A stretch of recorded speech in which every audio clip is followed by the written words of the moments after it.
ጠዋት ላይ የምናደርገው ሜንታል ሪሴት ወይንም ደግሞ የአእምሮ እድሳት ቀላል ሊመስል ይችላል። ነገር ግን በየቀኑ ስንተገብረው በህይወታችን ላይ ወሳኝና መሰረታዊ የሆነ ለውጥ የሚያመጣልን አንደኛው የራስ መንከባከብ መንገድ ነው። ሰላም የማወቅ ደጉ ተከታታዮች እንዴት ናችሁ? ረዴት ነኝ። ሞርኒንግ ሜንታል ሪሴት ወይንም ደግሞ ጠዋት ላይ የምናደርገው የአእምሮ እድሳት መደበኛ ልማድ ብቻ ሳይሆን ዓለም ወይንም ደግሞ የዕለት ተዕለት ጫናዎች አእምሮአችንን ከመቆጣጠራቸው በፊት ለራሳችን፣ ለውስጣችን፣ ለአእምሮአችን ኃላፊነት ወስደን ሪስፔክት በተሞላበት መንገድ እንዲሁም በጥንቃቄ የዕለቱን መንገድ እንዴት አድርገን እንደምንጀምር የምንማርበት ጊዜ ነው። የጠዋት አእምሮ እድሳት ወይንም ደግሞ ሜንታል ሪሴት ማለት እንግዲህ ባጭሩ ቀናችንን ከመጀመራችን በፊት አእምሮአችንን አረጋግተን ነገሮችን በግልጽ ተመልክተን እንዲሁም ደግሞ በተሻለ የራስ ግንዛቤ ቀኑን ለመጀመር የምንዘጋጅበት ጊዜ ማለት ነው። አብዛኛው ሰዎች እንግዲህ መጀመሪያ ከእንቅልፋቸው ሲነሱ ትኩረታቸው ወደ ውጫዊ ነገሮች ይዞራል። ይህም በመሆኑ እንግዲህ መጀመሪያ ውጫዊ ነገሮች ላይ እየተከናወነ ያለውን ነገር መረጃ ለመሰብሰብ መጀመሪያ ሰው እንግዲህ የሚያነሳው ስልኩን ነው። ከራሳቸው ጋር ምንም አይነት ጊዜ ሳያሳልፉ ምን እንደሚሰማቸው እንኳን ሳይገነዘቡ ውጫዊ መረጃዎችን በማየት ማስታወቂያዎች፣ ማህበራዊ ሚዲያ ላይ ምን እየተከናወነ እንደሆነ በማየት ዜናዎችን በመመልከት የተለያዩ መረጃዎችን ብቻ በአንድ ጊዜ በመሰብሰብ ከራሳቸው ጋር ምንም አይነት ግንኙነት ሳይኖራቸው አእምሯቸው በአንድ ጊዜ ማአት አይነት የተለያየ መረጃዎች ይጎርፍበታል። በዛም ምክንያት እንግዲህ ትኩረታችንን ለራሳችን ከመስጠት ይልቅ ከውጭ የሰበሰብናቸው መረጃዎች አእምሯችንን ይይዙትና ለራሳችን ምንም አይነት ትኩረት ሳንሰጥ ምን እንኳን እንደሚሰማን ሳናቅ ምን እንደሚያስፈልገን እንኳን ሳንገነዘብ ቀናችንን በተበታተነ ሀሳብ እንጀምረዋለን።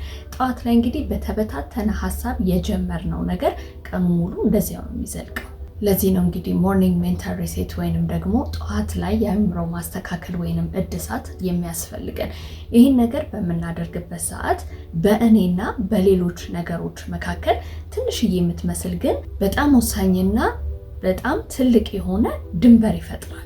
በእነዚህ ከ5 እስከ 10 ያሉ ደቂቃዎች ከራሳችን ጋር የምናደርገው ውይይት፣ ንግግር እንግዲህ የተለየ ነገር ለመፍጠር ሳይሆን ነገር ግን ዓለም እኛ ላይ ምንም ነገር ከመፍጠሩ በፊት ቀድመነው ራሳችንን ውስጣችንን እንድንመለከት ያግዘናል። ትክክለኛ ራስን መንከባከብ ማለት እንግዲህ ይሄ ነው። አንዳንድ ጊዜ የምናደርገው ነገር ሳይሆን በዕለት ዕለት ለስሜታችን ታማኝ ሆነን ለራሳችን የምንሰጠው ትልቁ ስጦታ ነው። ምክንያቱም ራስን መንከባከብ ማለት ራሳችንን በትክክል ስንገነዘብ ማለት ነው እንጂ ተግባራዊ ነገር ብቻ አይደለም። ብዙ ጊዜ እንግዲህ በጣም ብዙ ሰዎች ራስ መንከባከብ የሚለውን ሀሳብ በተለያየ መንገድ ይገነዘቡታል። ብዙ ጊዜ እንግዲህ በጣም ብዙ ሰው ራስን መንከባከብ የሚመስለው ውጫዊ ነገር ላይ ትኩረት መስጠት ቢሆንም ነገር ግን ራስን መንከባከብ፣ ትክክለኛ ራስን መንከባከብ የሚጀምረው ግን ጠዋት ቀናችንን ከመጀመራችን በፊት ከራሳችን ጋር የምናሳልፋት ያቺ ጥቂት ጊዜ ናት። የአብዛኛው ሰው ችግር ውጫዊ ነገሩን መንከባከብ ሊችልበት ይችላል፣ ውስጡ ግን ምን እንደሚሰማው ምን እንደሚፈልግ አያውቅም። ራሳችንን ማወቅ መገንዘብ የምንፈልግ ከሆነ ደግሞ ዕለት ዕለት ከራሳችን ጋር መወያየት ያስፈልጋል። ራሳችንን ማዳመጥ ያስፈልጋል። ስሜታችንን መመርመር ያስፈልጋል። ምን እንደሚያስፈልገን፣ የትኛው ነገር እንዳበሳጨን፣ የትኛው ነገር እንዳስደሰተን፣ የቱ እንደሚጠቅመን፣ የቱን ማስወገድ እንዳለብን ከራሳችን ጋር የማንገናኝና የማንወያይ ከሆነ ራስን ማወቅ ይከብዳል። ይህንን ካላወቃችሁ በህይወታችሁ ላይ ችላ የምትሉትን ነገር መንከባከብ አትችሉም። በውስጣችሁ ምን እየተከናወነ እንዳለ መረዳትና ማስተዋል ስትችሉ ነው ለራሳችሁ የሚገባውን የራስ እንክብካቤ መስጠት የምትችሉት። ዛሬ ምን እየተሰማኝ ነው ብሎ ራስን መጠየቅ በትክክል ስሜታችንን እንድንረዳ የሚያስተምረን ነገር ነው። ይህ ቀላል ጥያቄ ሳናቀው ስሜታችንን የመግፋትና የመዘንጋት ልማድን እንድናቆም ይረዳናል። ይህ ማለት እንግዲህ ሰዎች ስሜታቸውን ይደብቃሉ። ነገር ግን ምን እየተሰማኝ ነው የሚለው ጥያቄ ራሳችንን በትክክል እንድናውቀው የሚሰማንን ስሜት በትክክል መቀበል እንድንችልና ራሳችንን ጀጅ ሳናደርግ ለቀጣይ እርምጃ ራሳችንን እንድናዘጋጅ ይረዳናል። አንዳንድ ጊዜ እንግዲህ አንዳንድ ጠዋቶች ላይ ከእንቅልፋችን ስንነቃ በተለያየ ስሜት ልንነቃ እንችላለን። አንዳንድ ጊዜ ተበሳሽተን ወይ አዝነን ባዶነት ስሜት ተሰምቶን ደክሞን ክብድ ብሎን ልንነሳ እንችላለን። ነገር ግን እነዚህን ስሜቶች መቀበል ነው እንጂ ያለብን በግዴታ እነዚህን ስሜቶች ማጥፋት አንችልም። ራስን መንከባከብ ማለት የሚሰማንን ስሜት በትክክል ተቀብለ ነው ከዛ በኋላ ግን እንዴት አድርገን ነው ቀናችንን ለመቀጠል ወደ ቀጣይ እርምጃ መጓዝ ያለብኝ የሚለውን ነገር በትክክል ማወቅ መቻል አለብን። ይሄ ነው ትክክለኛ ራስ መንከባከብ። እነዚህን ስሜቶች እንደ ችግር አትመልከቷቸው። ይልቁንም ራሳችንን እንድንረዳ የሚረዱን ትልቅ ምልክት ናቸው። ይህንን ስንረዳ ለቀጣይ እርምጃ በደመነፍስ እንዳንወስን ይረዳናል። ድካሙን የማይቀበል ሰው በቀላሉ ይበሳጫል። ጭንቀቱን ችላ የሚል ሰው ደግሞ እረፍት ሊያጣና ትኩረቱ ሊከፋፈልበት ይችላል። ግን ራሱን በትክክል የሚያዳምጥ ሰው፣ ስሜቱንም የሚቀበል ሰው ግን ነገሮችን ለማሸነፍና ለመቀየር ዝግጁ የሆነ ልብ ስለሆነ ያለው ቀኑን በግንዛቤ ይጀምራል። ቆዳችን እንዲያንጸባርቅ ብዙ ዋጋ ከፍለን ጊዜ ሰጥተን እንደምንንከባከበው ሁሉ የውስጥ ስሜታችንንም ለማጥራት የጊዜ ዋጋ ከፍለን ከራሳችን ጋር ጥሩ የሆነ ጊዜ ሊኖረን ይገባል። የፈለገ ያህል ቆዳችን ቢያንጸባርቅ ስሜታችን ከተዘበራረቀ የቆዳችን መንጸባረቅ ያንን ስሜት አይሸፍነው። ሁለተኛውና መሰረታዊው ጥያቄ ከራሳችን ጋር ስንወያይ መሆን ያለበት ደግሞ ዛሬ ምን ያስፈልገኛል? በትክክል የሚያስፈልገንን ነገር የምናውቅ ሰዎች ከሆነን ትክክለኛና ጤናማ የሆነ ህይወትን መገንባት እንችላለን። በጣም ብዙ ሰዎች ህይወት የሚደክማቸው የሚያሰለቻቸው ምን እንደሚያስፈልጋቸው ሳይገነዘቡ ያንንም ይሄንንም ማድረግ ስላለባቸው ብቻ ራሳቸው ላይ ጫና ፈጥረው ስለሚያደርጉ ያ አይነት ስሜት ይሰማቸዋል።